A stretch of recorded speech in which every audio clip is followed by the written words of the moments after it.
quand on a trouvé la perle rare, Nicolas, Thierry vous demande quelles précautions prendre lorsqu'on embauche un collaborateur dans le secteur de la défense? Alors, on l'a évoqué à l'instant, dans la majorité des cas, c'est l'enquête préliminaire qui va consister à vérifier le passé professionnel, le passé familial, l'éventuel passé judiciaire de l'intéressé. Et puis, il y a certains cas qui sont restreints où, si on est habilité secret défense, là, c'est une enquête qui est menée avec d'autres moyens et d'autres outils. Voilà.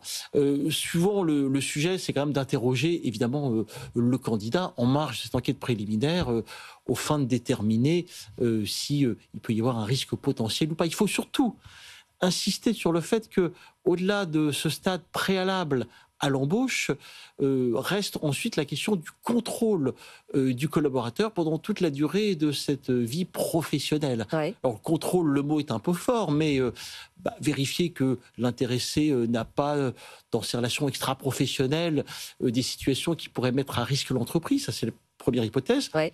La seconde, c'est une évidence, mais il faut la rappeler à l'antenne, c'est veiller à ce que les obligations de discrétion et de confidentialité soient respectées. Donc, il ne s'agit évidemment pas d'emporter à l'extérieur de l'entreprise des informations aussi minimes qu'elles puissent paraître sur qu'est-ce qu'on y fait, qu'est-ce qu'on développe, quels sont les clients, dans quelles perspectives, etc., etc.